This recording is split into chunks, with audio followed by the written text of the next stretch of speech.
I have an autistic son named Aiden. People in our neighborhood think I've been a little intense lately. I've heard that phrasing twice now. Once from another parent who tried to soften it with a laugh, and once from Kyle when he thought I couldn't hear him on the phone with a friend. But the truth is, I've been doing what I've always done for my son, stepping in when other people quietly step back. My younger boy Aiden is 7, my older one Kyle is 13 and would rather pretend none of this involves him. Their dad travels for work most weeks, which means most of the daily managing falls on me. Aiden has developmental delays and sensory regulation issues. He's not violent, he's not cruel, he's just big energy in a small space, loud sometimes, too close to people sometimes. He flaps his hands when he's excited. When he gets overwhelmed, he bangs things or yells or talks too fast. Most adults see that and immediately start calculating distance. So I've spent years doing the explaining before anyone asks. At birthday parties, at playgrounds, at school orientation meetings. I'm used to the looks, the polite nods, the parents who suddenly remember they need to leave. When we moved to this neighborhood a few months ago, I honestly thought it might be different. It looked like the kind of street where kids ride bikes and everyone knows each other's dogs. There's a little park about 2 blocks away. A few weeks after we moved in, I was chatting with one of the dads who lives nearby. Tall guy, early 40s maybe, calm voice. The kind of person who seems comfortable in his own space. He mentioned that every Saturday morning he takes his youngest son to the park. They call it their dude walk, which honestly sounded kinda sweet. Apparently a few other families show up too, and the kids run around while the parents drink coffee. He told me if I wanted to meet some neighbors, I should bring Aiden, so the next Saturday I did. I remember standing there the first time watching Aiden sprint straight towards the play structure before I'd even finished saying hello to anyone. That moment where you hold your breath because you know your child is about to introduce himself in the loudest possible way. And he did, climbing too fast, smacking the metal railings with his hands, talking at a volume that made a couple of the other kids pause. But he was happy, laughing, trying to join whatever game the others were playing. I sat on the bench with the other parents and did the usual quiet corrections when needed. Nothing aggressive happened, no hitting, no pushing, just a lot of enthusiasm. The other kids looked unsure at first, which I expected, but after a few minutes they went back to their game and Aiden tried to follow along. I thought it went pretty well, honestly. We kept coming back on Saturdays. The dad who invited us, his name's Mark, usually brought his younger son Sam. Sam's about 6, very polite kid. Be careful the way some kids are. His older boy James sometimes came too, though James mostly stayed with another group of older kids. For a few weeks everything felt normal enough. Aiden would get loud sometimes. I'd step in and redirect him.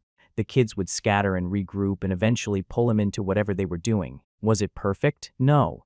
But it looked like kids figuring each other out. Then there was one Saturday where Aiden had a harder morning. Nothing unusual by our standards. Just more sensory stuff than usual. The park was crowded. A dog barked near the swings, someone brought one of those plastic toy swords, and the clacking noise kept setting him off. He started banging on the side of the slide platform and shouting about being the Dragon King or something. I was already walking over to calm him down when I saw Mark call Sam over. They sat on a bench together for a minute. Sam was whispering something and Mark nodded.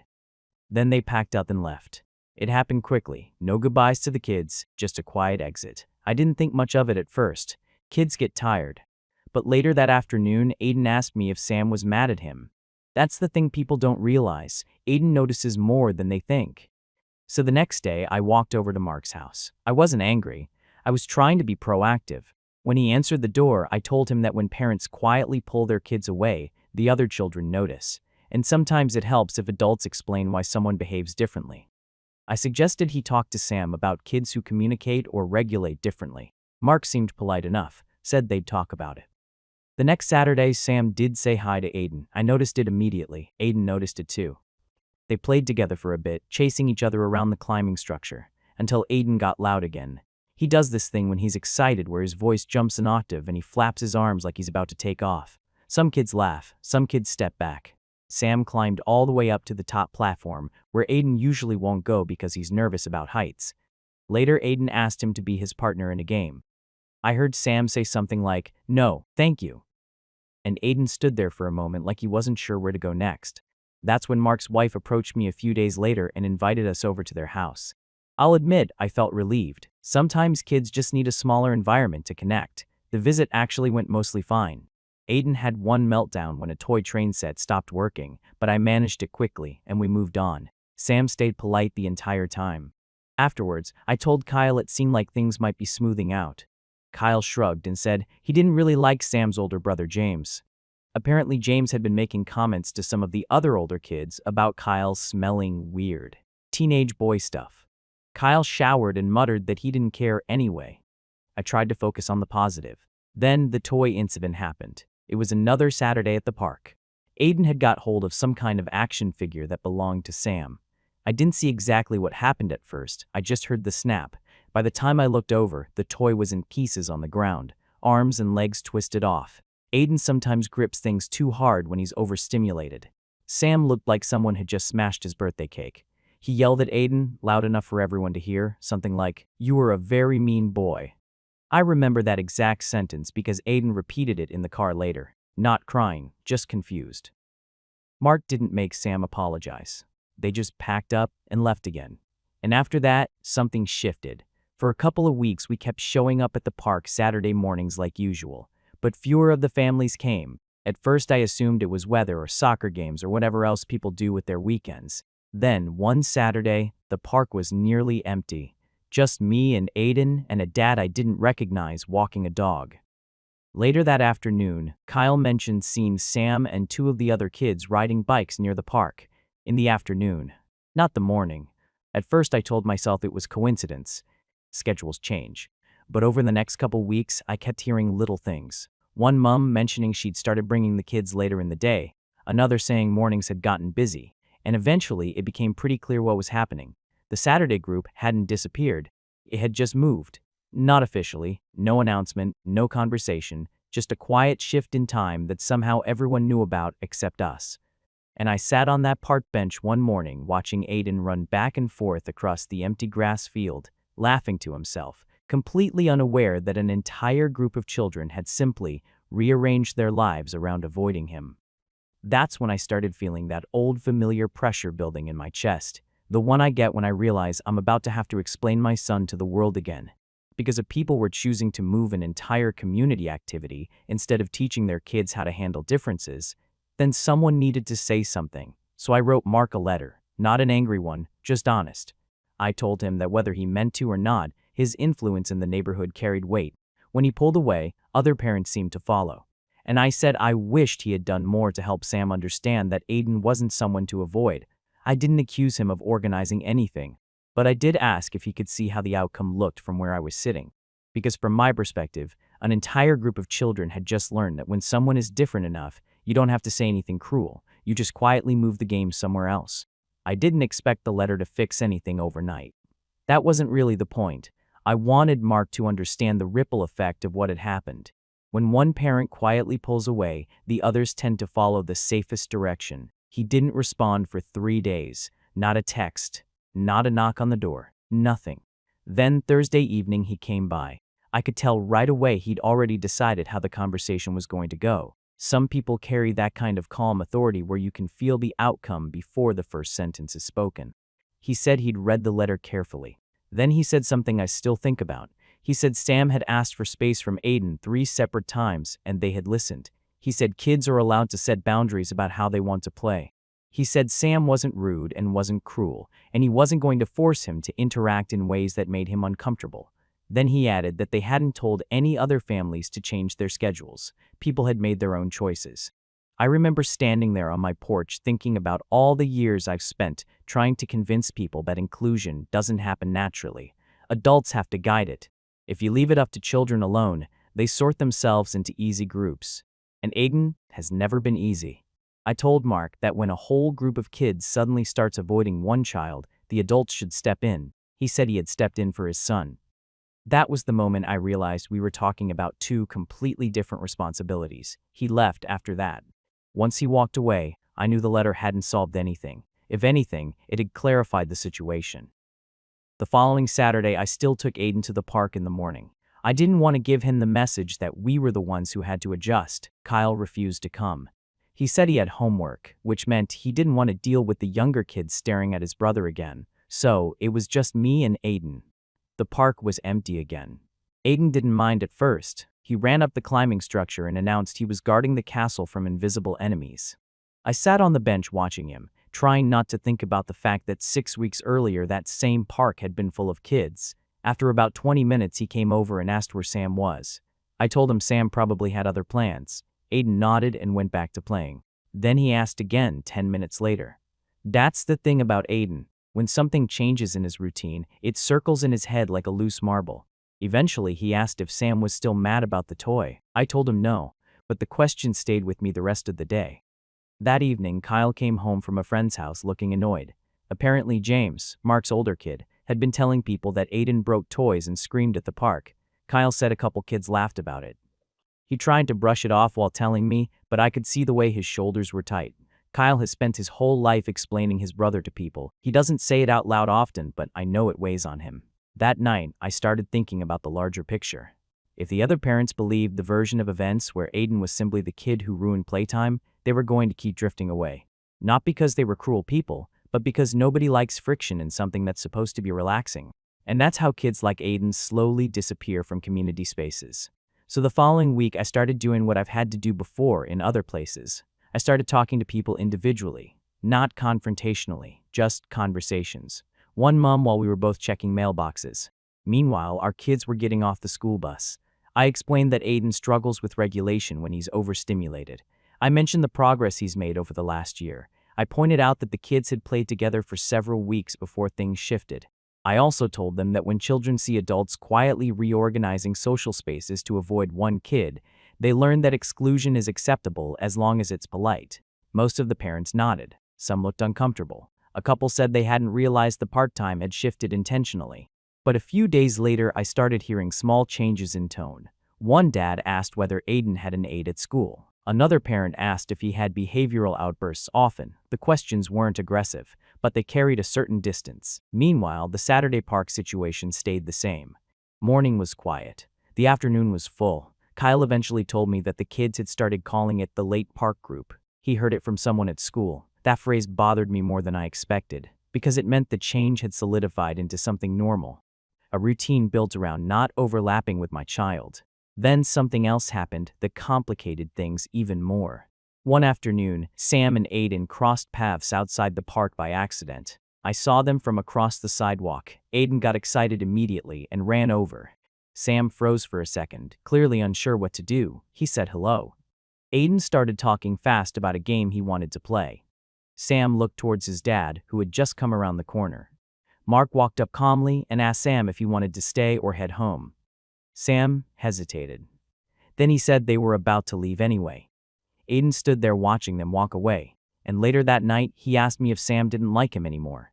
I told him sometimes kids need space, but inside my head something kept replaying. Mark gives Sam the choice, not pushing him, not guiding him back into the interaction, just letting the distance stand. From his perspective, he was respecting his child's comfort. From mine, he was reinforcing a boundary that had already grown too big. A few days after that, I heard something from another parent that changed the whole tone of things. Apparently, several families had started coordinating the afternoon park time in a group chat. Nothing malicious in the messages, just scheduling. But my name wasn't in the chat, neither was Aiden's, which meant the separation had become organized, even if nobody would call it that. I'll admit that was the moment my patience started slipping. Because I've spent years helping Aiden learn how to exist in spaces that aren't built for him, teaching him to lower his voice, teaching him to ask before joining games, teaching him to recognize when other kids need breathing room, and he's made progress, real progress, but progress only works if the world meets him halfway. If everyone else just shifts away every time it gets slightly uncomfortable, he never gets the chance to practice. So I wrote another message, this time not just for Mark, to several parents. I explained the situation as calmly as I could. I said I understood that kids sometimes need breaks from overwhelming playmates. But when an entire group restructures itself around avoiding one child, it sends a message to every kid involved. I asked if we could reset the Saturday mornings and try again with clearer expectations. Not forcing friendships, just giving the kids another chance to figure things out. A couple parents responded politely. One said they appreciated the perspective, another said weekends had become complicated with sports schedules. Mark didn't respond.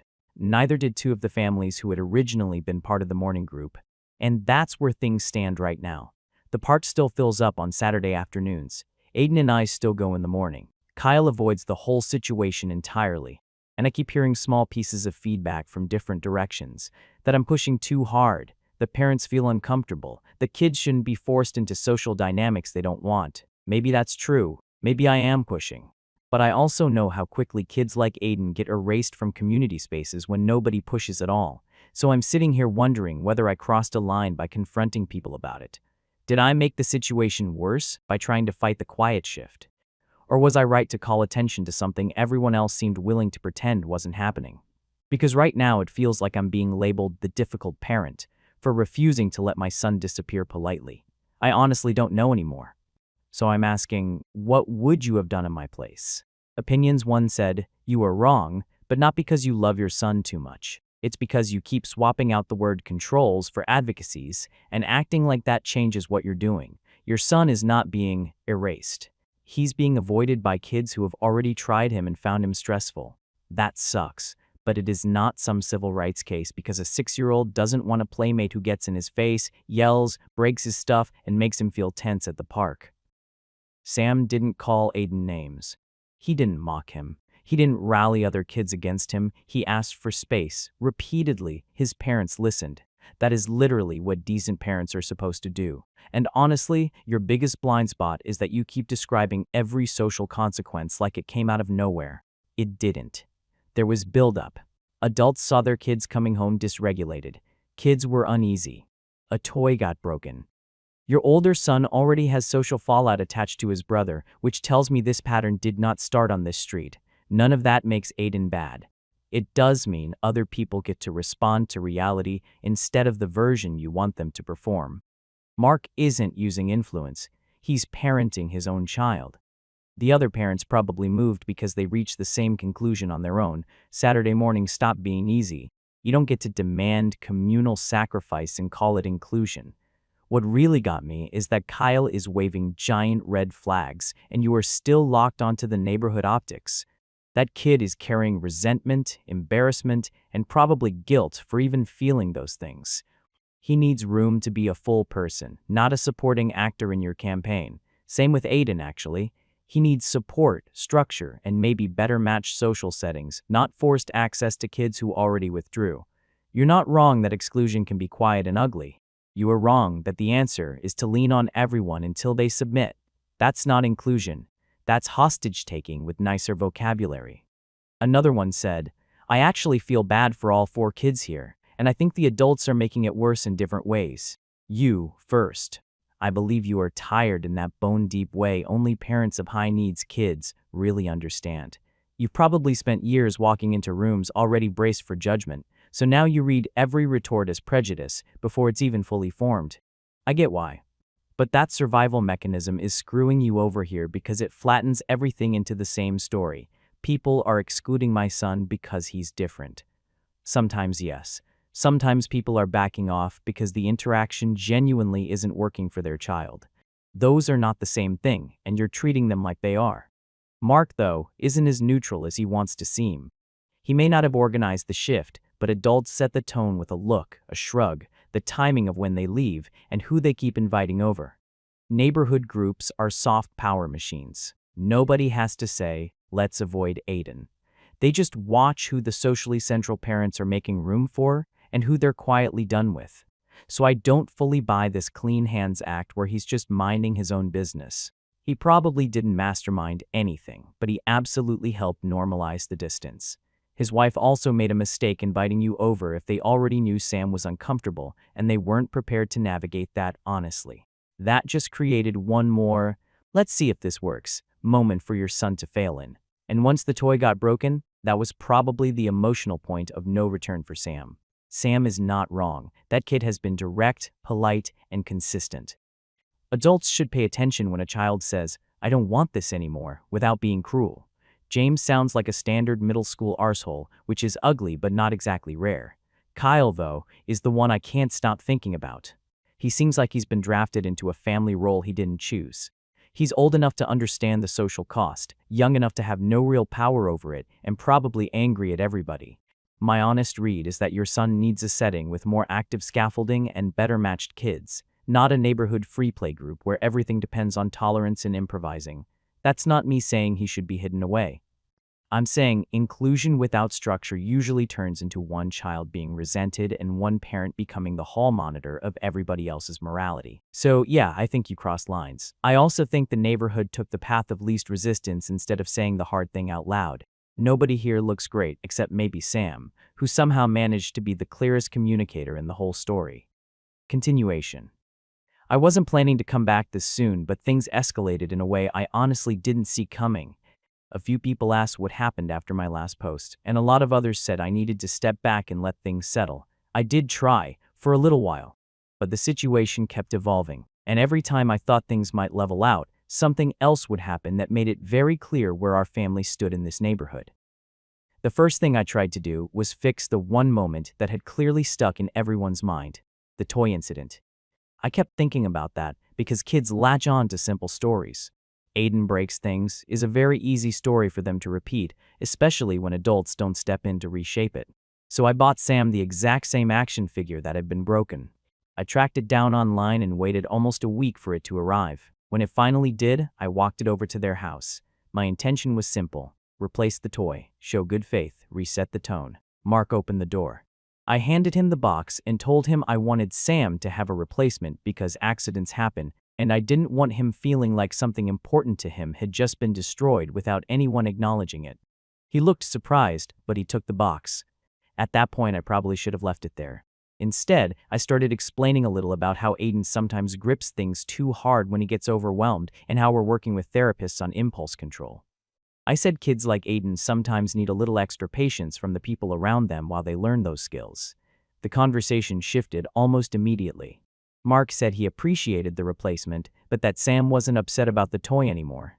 He said the bigger issue was that Sam didn't enjoy playing with Aiden and felt stressed when things got chaotic. He wasn't cruel about it, he was calm, which somehow made it worse. Because calm makes it sound like the situation is settled and reasonable and finished. I told him I understood kids needing space sometimes, but I also said that when one child gets labeled as too much by a group, it tends to stick long after the behavior improves. He nodded but didn't really respond to that. Later that evening, he came back and left the toy box on our porch. No note, just the box. That was the first moment where I realized that nothing I did was going to repair the dynamic the way I had hoped. After that, I tried something different. Instead of trying to fix individual relationships, I thought maybe the whole situation needed more structure. The park had always been a free-for-all, kids running around making up games while parents watched from the benches. For most kids that works fine. For kids like Aiden, it can become overwhelming quickly, so I decided to organize something a little more intentional. I put together what I called a guided play hour. Nothing formal, just a couple simple cooperative games, some sensory toys Aiden likes, and a plan to help the kids interact without things getting chaotic. I printed out a little sign with the idea written on it and brought a bag of equipment to the park one Saturday morning. I posted about it in the neighborhood chat too. I said I thought it might help kids learn how to play together more comfortably, especially when different personalities are involved. No one argued with the idea, but no one came, not a single kid.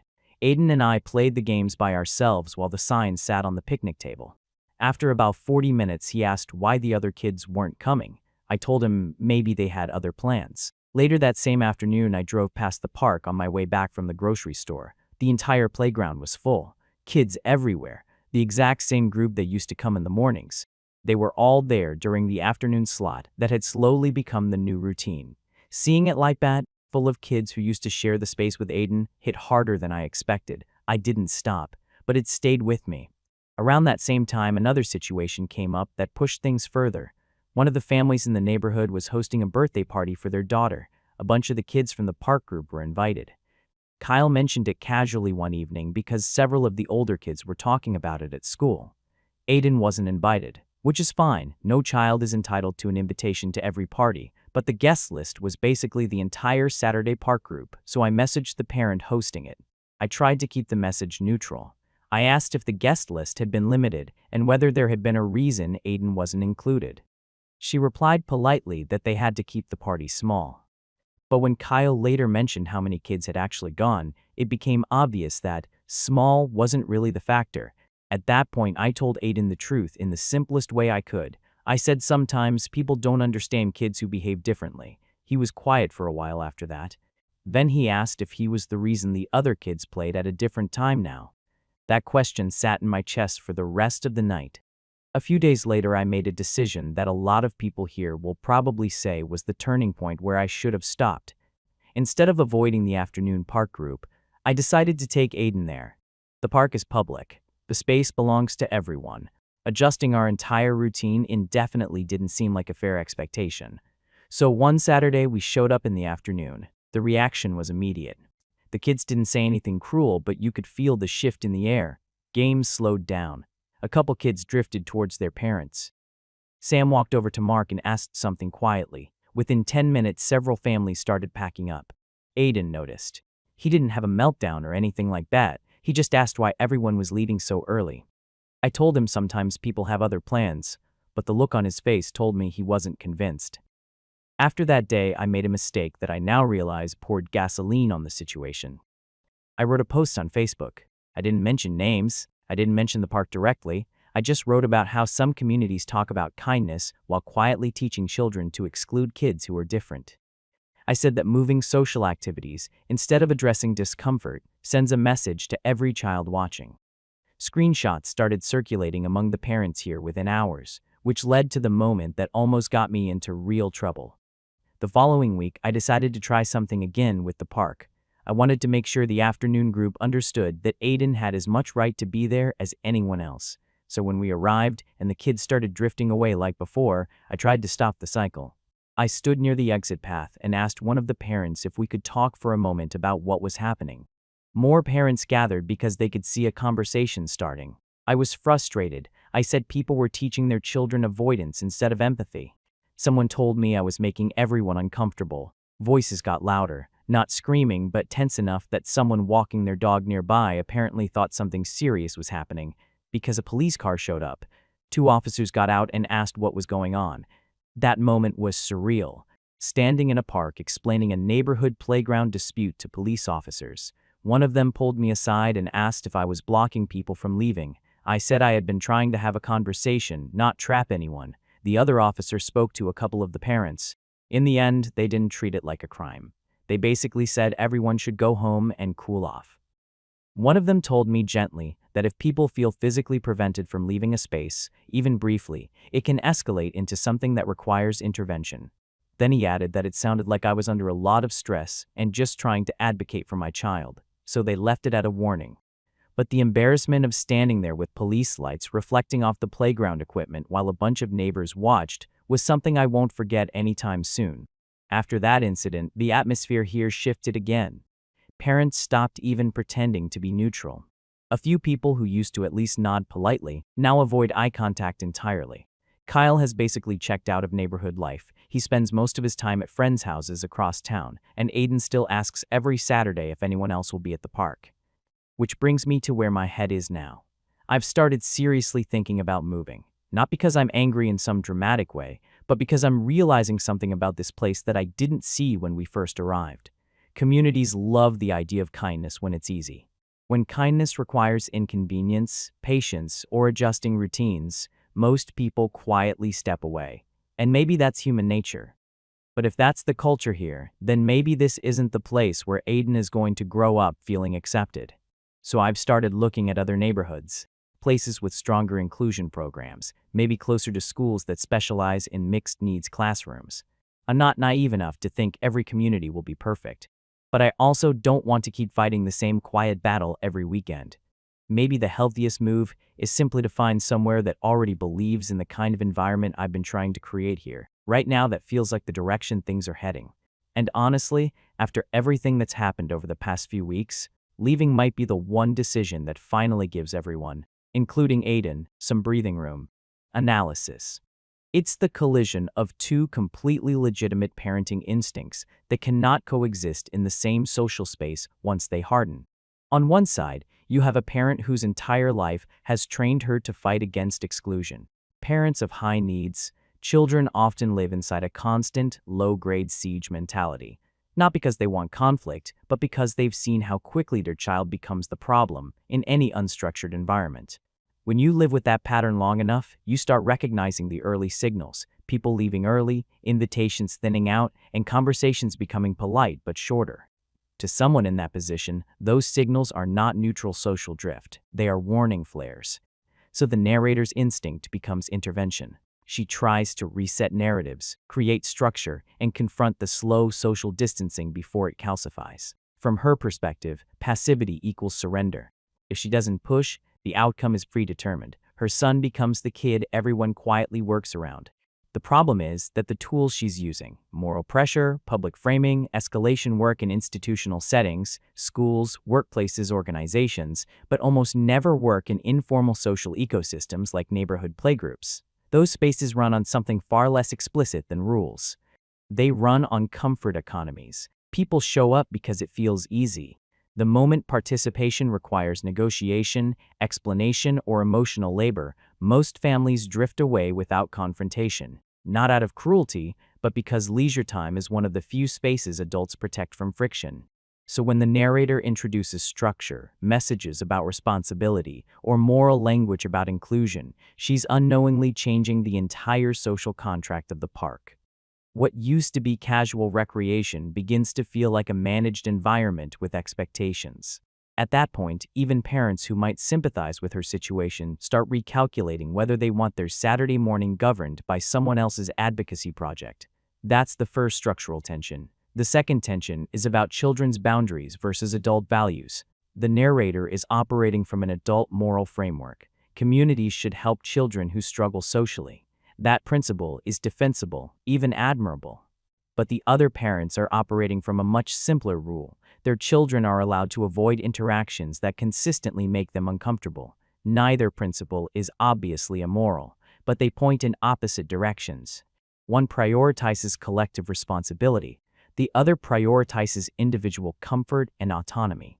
When those two frameworks collide, the side advocating responsibility almost always loses in casual social environments because responsibility requires effort while avoidance requires only silence. What's interesting psychologically is that the narrator recognizes this dynamic but interprets it through a moral lens rather than a structural one. She sees the outcome as evidence of selfishness rather than recognizing that most informal communities are structurally incapable of supporting high-needs dynamics without deliberate leadership. In other words, the neighborhood isn't necessarily cruel. It's simply operating under the default rules of voluntary social life. Another layer that complicates the story is the invisible burden carried by the older sibling. Kyle's position reveals a tension that often exists in families navigating disability but rarely gets discussed openly. Siblings experience the social consequences of accommodation systems they did not choose. His gradual withdrawal isn't cruelty towards his brother. It's a coping mechanism for a social environment where his identity is constantly tethered to someone else's challenges. The narrator interprets his frustration as a failure of solidarity. From Kyle's perspective, it's probably exhaustion. Then, there's the father figure in the story. His role is fascinating because he embodies a kind of quiet authority that shapes social norms without ever appearing aggressive. By consistently framing his decisions around his child's comfort, he establishes a precedent that other parents find easy to follow. He doesn't organize exclusion. He simply models disengagement. And in decentralized social groups, modeling behavior is often more influential than explicit coordination. That dynamic likely contributes to the narrator's feeling that he holds influence, even if he never actively wields it. The police incident is the moment where the conflict stops being philosophical and becomes physical. It's not about law enforcement in any dramatic sense. What matters is that the narrator crossed the invisible line where advocacy begins to feel like social coercion. Blocking people's exit even briefly transforms a moral conversation into a perceived threat to autonomy. Once that happens, the neighborhood stops interpreting her behavior as advocacy and begins interpreting it as instability. That shift is almost impossible to reverse in small communities. The most revealing moment in the update isn't the confrontation or the Facebook post. It's the narrator concluding that the neighborhood lacks empathy and considering moving somewhere more inclusive. That decision actually makes sense from her internal logic. If the environment repeatedly produces the same outcome, relocation appears rational. But what's unresolved is whether the problem is the specific neighborhood or the type of social environment she's trying to force into functioning differently. Casual neighborhood playgroups rarely sustain inclusion for children with high regulation needs without explicit adult facilitation from the start. The narrator tried to introduce that facilitation after the social norms had already solidified. By then, the group had already defined itself around ease, so the story ends in a strange moral gray zone where nobody is entirely wrong, but the system still fails the child who needs it most. The neighborhood protects its comfort, the mother protects her son. Both actions are understandable, yet together they produce the very isolation everyone claims to oppose. That's the uncomfortable reality underneath the drama. Inclusion requires intentional structure, but most communities only value inclusion when it remains invisible and effortless. The moment effort becomes visible, people quietly walk away.